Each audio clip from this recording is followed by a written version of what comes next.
नमस्कार, शाम के 4 बज चुके हैं और वक्त हो चला है 4 के चक्रव्यूह का। मैं हूं आपके साथ ऋतु तिवारी पोखरियाल। बुलेटिन की शुरुआत करेंगे इस वक्त की बड़ी खबर के साथ जो प्रयागराज से आ रही है, जहां उमेश पाल के घर पहुंचे केंद्रीय राज्य मंत्री एसपी सिंह बघेल। उमेश पाल की पत्नी और मां से की मुलाकात, परिजनों को हर संभव मदद का भरोसा भी दिया है। एसपी सिंह बघेल के करीबी थे मृतक उमेश पाल। 24 फरवरी को उमेश पाल की गोली मारकर हत्या कर दी गई थी। तो एसपी सिंह बघेल के करीबी थे मृतक उमेश पाल, जहां मुलाकात करने, परिवार को सांत्वना देने और हर मुश्किल की घड़ी में साथ होने की। तो ये तस्वीरें भी उस वक्त की दिखा रहे जब उमेश पाल के घर पहुंचे एसपी सिंह बघेल। तो परिजनों को हर संभव मदद का भरोसा दिलाया। किस तरह से परिवार वालों से मिलते हुए नजर आए हैं एसपी सिंह बघेल, आप तस्वीरों में भी देख सकते हैं। मां लिपट पड़ी एसपी सिंह बघेल से और अपना दर्द बयां किया। उमेश पाल की पत्नी और मां से यह मुलाकात, और मां किस तरह से फूट फूट कर रोई और अपना दर्द बयां किया, अपने बेटे के जाने का गम बयां किया। प्रयागराज से ये तस्वीरें आपको दिखा रहे हैं। पत्नी और मां से मुलाकात की और देखिए इस मुश्किल से के वक्त में हर संभव मदद का भरोसा दिलाया। उमेश पाल के घर पहुंचे हुए हैं केंद्रीय राज्य मंत्री एसपी सिंह बघेल। उमेश पाल की पत्नी और मां से मुलाकात की। तमाम वहां पर लोग, परिवार के लोग भी मौजूद थे। हर संभव मदद का भरोसा भी दिलाया और इंसाफ मिलने का भी भरोसा दिलाया।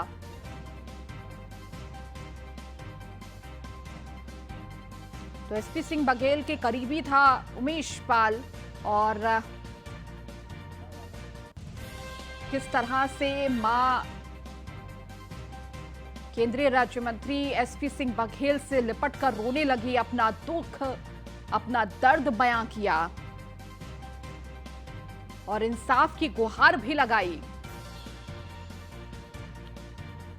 एक मां ने अपने बेटे को खोया है, पत्नी से भी मुलाकात, और किस तरह से बदहवास ये मां नजर आ रही है।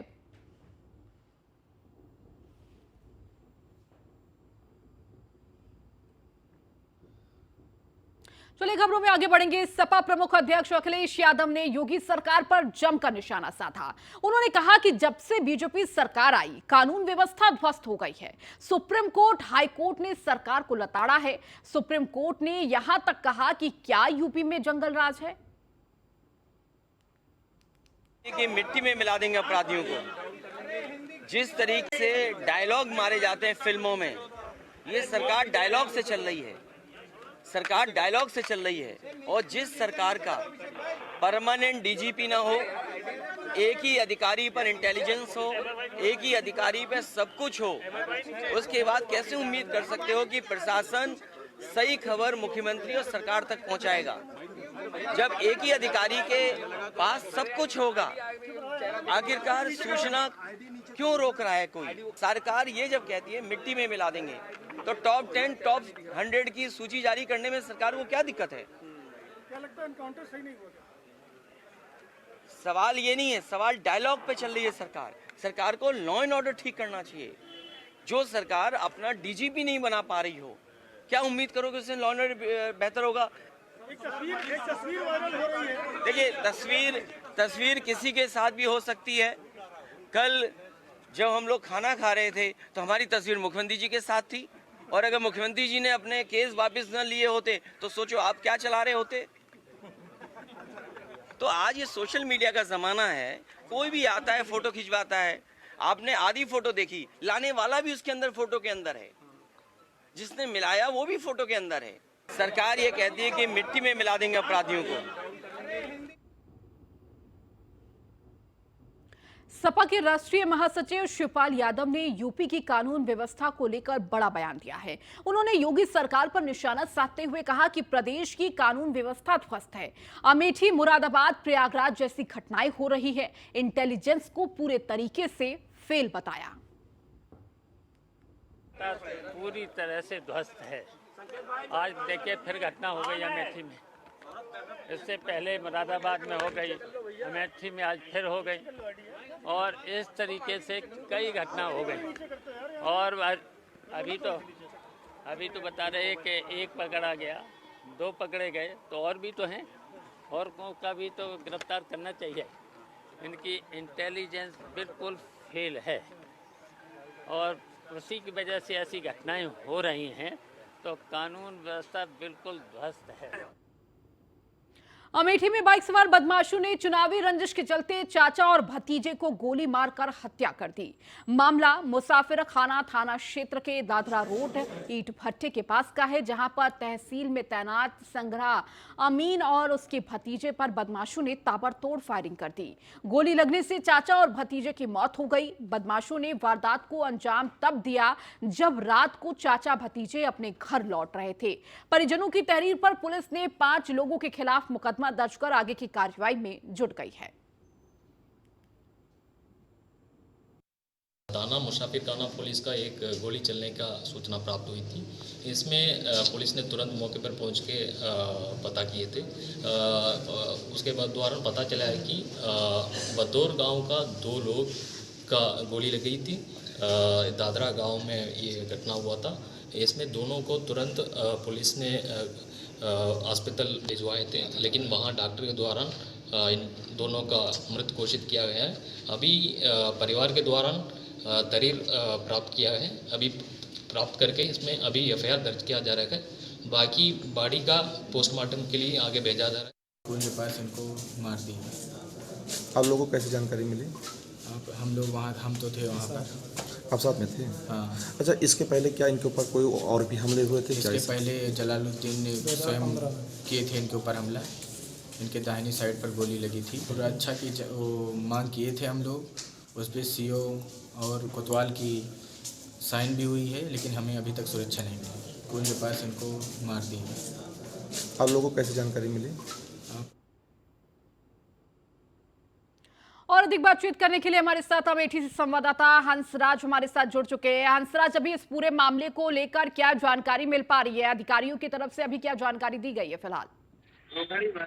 बताते हैं कि जिस तरह से घटना को अंजाम दिया है, कहीं हड़कंप सा मच गया था, क्योंकि चुनावी रंजिश को लेकर के चाचा और भतीजों को बाइक सवार बदमाशों ने गोली मारी थी, जिसको लेकर के जहां परिवार में कोहराम मचा है, वही पूरे क्षेत्र में इस बात को लेकर के की लहर दौड़ गई है। ऐसे में अगर पुलिस की हम बात करते हैं तो कहीं ना कहीं पुलिस टीम बना करके जिसमें 6 आरोपियों का नाम दिया गया है। तहरीर में 6 आरोपियों को लगातार नबीज दे रही है। वही देर रात पुलिस ने 2 आरोपियों को दबोच भी लिया है, हिरासत में भी ले लिया है, और 4 आरोपियों के घर पर लगातार पुलिस जो है दबिश दे रही है। फिलहाल अभी 4 आरोपी पुलिस की गिरफ्त से बाहर बताए जा रहे हैं। इसके साथ ही हंसराज, अभी तक पुलिस की गिरफ्त से ये अपराधी बहुत दूर बताए जा रहे हैं। पुलिस के द्वारा अभी क्या रणनीति बनाई गई है? कितनी टीमें इस पूरे कार्रवाई में काम कर रही है? जिस तरह से घटना को अंजाम दिया गया, कहीं न कहीं एक बहुत बड़ी घटना हुई है। जिस तरह से घटना अपने भतीजे के साथ गाँव अपने घर जा रहे थे और बदमाशों ने उसको रोककर ताबड़तोड़ गोलियां बरसाई, जिससे दोनों लोगों की मौके पर हो गई। तो वही सूचना मिलते ही एसपी इला महाराज की मौके पर पहुंचे और पूरे घटना स्थल का जायजा लिया, जिसमें कि पुलिस अधीक्षक 3 टीमें गठित की है। 3 टीमों को गठित करके लगातार दी जा रही है और कार्रवाई ठीक है, ठीक है, बहुत शुक्रिया इन तमाम जानकारियों को देने के लिए। चलिए खबरों में आगे बढ़ेंगे। न्यूज 1 इंडिया ने धर्मगुरु स्वामी रामभद्राचार्य जी महाराज से खास बातचीत की है। इस दौरान स्वामी रामभद्राचार्य जी महाराज ने धीरेन्द्र शास्त्री सीएम योगी की मिट्टी में मिलाने वाले बयान और स्वामी प्रसाद मौर्य के रामचरितमानस पर विवादित टिप्पणी पर क्या कुछ कहा है, वो आपको सुनाते हैं। धीरेन्द्र शास्त्री बागेश्वर धाम को लेकर एक माहौल चल रहा है लगातार, और कहीं ना कहीं सनातन धर्म को टारगेट किया जा रहा है। गुरुजी, क्या मानना है आपका? नहीं, वो तो अच्छा बालक है, अच्छा काम कर रहा है। क्या लग रहा है कि सनातन धर्म को टारगेट हो रहा है? हाँ, सनातन धर्म को सभी टारगेट कर रहे हैं। मैं कहता रहा हूँ कि पंजाब में जो कुछ हो रहा है वो सनातन धर्म के विरुद्ध ही तो हो रहा है। मुसलमानों के विरुद्ध कोई कुछ नहीं कह रहा है, हम ही लोगों के विरुद्ध सब कुछ हो रहा है वहाँ। वो आनंद सिंह है, करण सिंह कितना मुखर हो गया, देखा आप देख नहीं रहे। अभी एक प्रयागराज में घटना हुई है महाराज जी। प्रयागराज में घटना होने के बाद खुद योगी आदित्यनाथ जो योगी हैं उन्होंने कहा है कि अपराधियों को मिट्टी में मिला दूंगा। कितना सही मान रहे हैं? बिल्कुल ठीक कहा, और मिलाना भी चाहिए। उनका पूरा वक्तव्य मैंने सुन लिया, जबकि मैं तो विदेश में था, फिर भी मैंने सुना। जो कुछ कहा योगी ने बहुत उचित कहा। इस सरकार में और पिछली सरकारों में क्या अंतर लग रहा है महाराज जी? बहुत अंतर विचार। लग रहा है। ये सरकार विकास यात्रा पर है, पिछली सरकार विनाश यात्रा पर थी। रामचरित्र मानस को लेकर काफी सारे विवाद चल रहे हैं महाराज जी। बहुत सारे लोग सवाल उठा रहे हैं।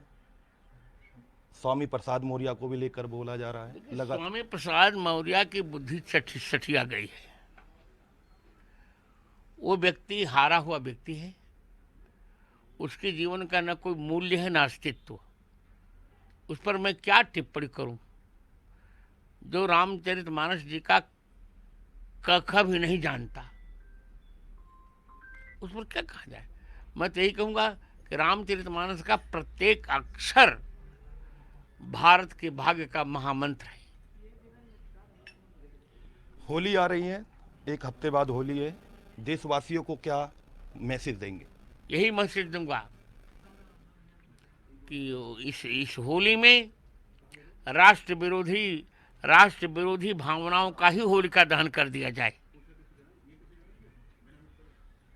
बहुत बहुत धन्यवाद। ये थे हमारे साथ गुरु जो रामभद्राचार्य, और जिनका साफ कहना है तमाम बातों को लेकर इन्होंने सवाल उठाया और कहा, देशवासियों को भी मैसेज दिया। और कहीं ना कहीं बड़ी बातें जो जिस तरीके से सरकार को घेरने की बात की जा रही थी, या योगी का जो बयान आया था कि मिट्टी में अपराधियों को मिला दूंगा, उसी को लेकर कहीं ना कहीं जो महाराज जी हैं वो बोलते नजर आए। वीडियो श्री राम के साथ मैंने संत न्यूज़ इंडिया नोएडा। खबरों में आगे बढ़ेंगे। अलाया अपार्टमेंट मामले में आज दर्ज होंगे बयान। अपार्टमेंट में रहने वालों का दर्ज होगा बयान। जिला प्रशासन, एलडीए, पीडब्ल्यूडी के अधिकारी मौजूद रहेंगे। मंडलायुक्त रोशन जैकब ने बयान के लिए बुलाया। तो जनवरी में गिरा था अपार्टमेंट, 3 लोगों की इसमें मौत हुई थी। तो जिला प्रशासन, एलडीए, पीडब्ल्यूडी के अधिकारी इस दौरान मौजूद रहेंगे। मंडलायुक्त रोशन जैकब ने बयान के लिए बुलाया। तो जनवरी में जिस तरह से अलाया अपार्टमेंट गिरा, उसके बाद ये बेहद दर्दनाक हादसा जिसमें 3 लोगों की मौत हो गई। बामुश्किल सभी को टीम ने बाहर निकाला था। ताश के पत्तों की तरह अपार्टमेंट बिखर गया था, जिसके बाद अब इस पूरे मामले को लेकर जांच की जा रही है। तो मंडलायुक्त रोशन जैकब ने बयान के लिए बुलाया है। तो जनवरी में गिरा था यह अपार्टमेंट और इस हादसे में 3 लोगों की मौत हो गई थी। तो अलाया अपार्टमेंट मामले में आज दर्ज कराए जाएंगे बयान। इस दौरान अपार्टमेंट में रहने वालों का बयान दर्ज होगा। तो जिला प्रशासन, एलटीए, पीडब्ल्यूडी के अधिकारी इस दौरान मौजूद रहेंगे। मंडलायुक्त रोशन जैकब ने बयान के लिए सभी को बुलाया है। जो अलाया अपार्टमेंट में जो लोग रहते थे उन्हें बुलाया गया है बयान दर्ज करने के लिए।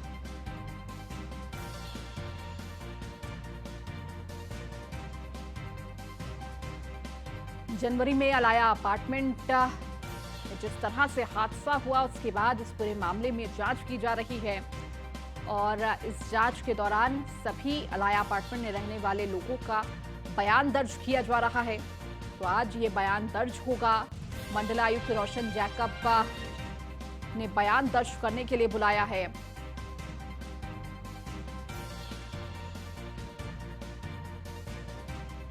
अलाया अपार्टमेंट को लेकर बड़ी खबर इस वक्त आपको दे रहे हैं। आज अपार्टमेंट में रहने वालों के बयान दर्ज होंगे। और देखिए, बयान दर्ज के दौरान क्या कुछ बड़ी बातें निकलकर सामने आती हैं, ये देखने वाली बात होगी। और अधिक जानकारी के साथ हमारे संवाददाता नीलेश चौहान हमारे साथ जुड़ चुके हैं। नीलेश, आज अलाया अपार्टमेंट को लेकर उसमें रह रहे लोगों का आज बयान दर्ज किया जाएगा। देखिए, बिल्कुल आपको बता दूं कि 24 जनवरी को अलाया अपार्टमेंट ताश की पत्तों की तरह धराशायी हो गया था और उसमें कई लोग नीचे दबे हुए थे। हालांकि एनडीआरएफ, एसडीआरएफ, यूपी पुलिस और तमाम जवान लगाए गए थे जिन्होंने रेस्क्यू करके उनको बाहर निकाला था। उत्तर प्रदेश के इतिहास का सबसे लंबा रेस्क्यू ऑपरेशन चलाया गया था। अब जो है इस पूरे मामले में मंडलायुक्त रोशन जैकब ने जो जितने भी उसमें रहने वाले लोग थे, जिनके अपने फ्लैट थे, उनके बयान दर्ज करना शुरू कर दिया है, क्योंकि जो लोग उसमें रह रहे थे वो अभी रोड पर रह रहे हैं। कोई अपने रिश्तेदारों के यहाँ शरण लेकर रह रहा है, कोई कमरा किराए पर लेकर रह रहा है। ऐसे में उन लोगों को कैसे राहत पहुंचाई जाए और कैसे उन जिम्मेदारों के ऊपर बड़ी कार्रवाई की जाए, उन तमाम चीजों को लेकर बयान दर्ज करने का काम शुरू हो गया। देखना होगा कि जो जिम्मेदार हैं, जिन्होंने ये कमजोर नींव वाली बिल्डिंग बनाकर खड़ी की थी, उनके ऊपर क्या कार्रवाई होती है। उसके अलावा जो उस अपार्टमेंट में रहने वाले लोग थे जिन्होंने अपनी गाड़ी कमाई का पैसा लगाकर फ्लैट खरीदे थे, उनको कब तक जो है रहने के लिए व्यवस्था जिला प्रशासन मुहैया कराएगा। ठीक है नीलेश, बहुत शुक्रिया इस जानकारी को देने के लिए।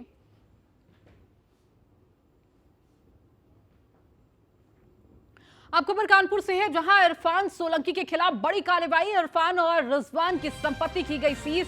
गैंगस्टर एक्ट में सीज हुई 10 करोड़ की संपत्ति। चकेरी के कोलानगर जाजमाऊ में हुई कार्रवाई। फीलखाना पुलिस की टीम ने संपत्ति जब्त की है।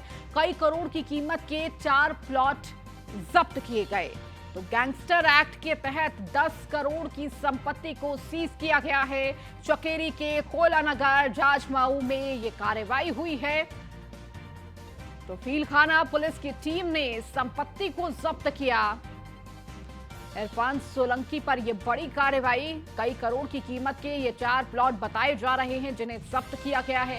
इरफान सोलंकी के खिलाफ ये बड़ी कार्रवाई देखने को मिल रही है। गैंगस्टर एक्ट के तहत ये कार्रवाई हुई। क्रम में आज पुनः 14/1 की कार्रवाई कानपुर नगर में 4 स्थानों पर, जो कि आसपास में ही हैं, जाजमाऊ और चकेरी थाना क्षेत्र में, वहां पर की जाएगी।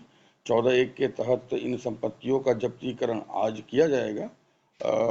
लगभग बाजार मूल्य 7 से 8 करोड़ रुपए इन संपत्तियों का आंका गया है।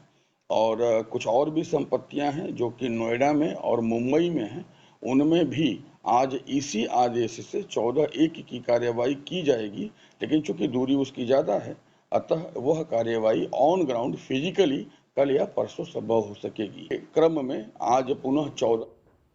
और अधिक जानकारी के साथ रामजी शर्मा हमारे संवाददाता हमारे साथ जुड़ चुके हैं। रामजी, रिजवान और इरफान सोलंकी पर लगातार कार्रवाई जारी है और गैंगस्टर एक्ट के तहत संपत्ति जब्त की गई है। जी बिल्कुल, मैं आपको बता दूं कि समाजवादी पार्टी के विधायक है इरफान सोलंकी, उन्होंने एक महिला के प्लाट पे कब्जा किया था। कब्जा करने से आज देने का इस पूरे मामले में जब पुलिस ने अपनी कार्रवाई शुरू की तो कार्रवाई में कई ऐसे मामले सामने आए जिसमें इरफान सोलंकी के खिलाफ मुकदमे दर्ज हुए, उनको जेल भेज दिया गया। और जब उनके जो संपत्ति का ब्यौरा निकाला गया, उन्होंने इसकी अकूट संपत्ति आखिर कहाँ से एकत्र की, तो उस संपत्ति का ब्यौरा निकाला गया तो उसमें करोड़ों रुपए की संपत्ति ऐसी मिली जो कानपुर ही नहीं, आसपास के जिलों में, कई राज्यों में, यहाँ तक मुंबई तक में उनकी कई संपत्तियों का आंकलन सामने आया, जिसको लेकर लगातार पुलिस की जो टीम है कार्रवाई कर रही, केडीए के साथ मिलकर के। अब तक 28 करोड़ संपत्ति जो पहले केडीए जब्त कर चुकी जाजमऊ और ग्वालटोई क्षेत्र में, लेकिन आज फिर पुलिस ने और केडीए की टीम मिलकर 10 करोड़ संपत्ति जो जाजमऊ कोयलानगर में और 14/1 के तहत उनसे कार्रवाई करते हुए 10 करोड़ संपत्ति को जब्त कर दिया गया है। साथ ही पुलिस को यह भी जानकारी मिली है कि नोएडा में भी इनका और गाजियाबाद में और मुंबई 3 अन्य शहरों में भी इनकी संपत्ति है, वहाँ फ्लैट ले रखे हैं। उन पर भी कार्रवाई करने के लिए जल्द ही 14/1 का नोटिस दस्ता किया जाएगा। उन संपत्ति को भी जब्ती करने का काम किया जाएगा, क्योंकि लगातार जो भूमाफियों पर जो मुख्यमंत्री योगी आदित्यनाथ का जो अड्डा चल रहा है उसके तहत जो जितनी भी संपत्ति गलत तरीके से कब्जा की गई उनको मुक्त कराने का काम कानपुर पुलिस लगातार कर रही है केडीए के साथ मिलकर। जी ठीक है, बहुत शुक्रिया राम जी इस जानकारी को देने के लिए। वहीं पिकनिक स्पॉट कुकराल जंगल में लगी आग। सीएमएस ऑफिस के सामने कुकराल जंगल में ये आग लगी है। इंदिरा नगर फायर स्टेशन की टीम मौके पर पहुंची। तो सीएमएस ऑफिस के सामने कुकराल जंगल में ये आग लगी है, जहां इंदिरा नगर फायर स्टेशन की टीम मौके पर पहुंची है, आग बुझाने का प्रयास कर रही है।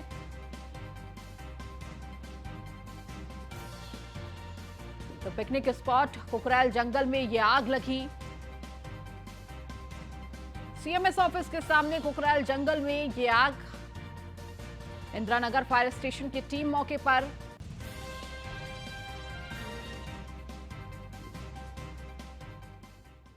खबरों में आगे बढ़ेंगे। गोमती नदी में बोरी में भरे 2 अज्ञात शव मिले हैं। शव मिलने से क्षेत्र में हड़कंप मच गया है। स्थानीय लोगों ने पुलिस को सूचना दी। मौके पर पहुंची पुलिस जांच में जुटी हुई है। दुबग्गा थाना क्षेत्र के गोमती नदी का ये पूरा मामला है, जहां बोरी में भरे 2 अज्ञात शव मिले हैं। शव मिलने से क्षेत्र में हड़कंप मच गया। हालांकि इसके बाद पुलिस को इस पूरे मामले की सूचना दी गई। स्थानीय लोगों ने फोन पर इसकी सूचना दी, जिसके बाद पुलिस अब दोनों शवों को कब्जे में लेकर पोस्टमार्टम के लिए भेज दिया है। इसके साथ ही साथ दोनों शवों की शिनाख्त करने में और जांच करने में जुटी हुई है। दुबग्गा थाना क्षेत्र के गोमती नदी का यह पूरा मामला बताया जा रहा है।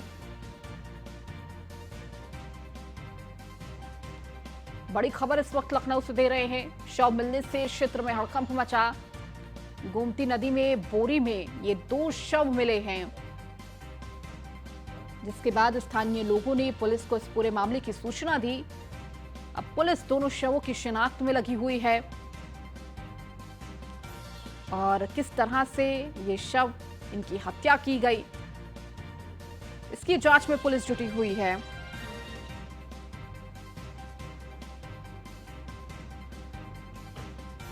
शव मिलने से क्षेत्र में हड़कंप मचा हुआ है।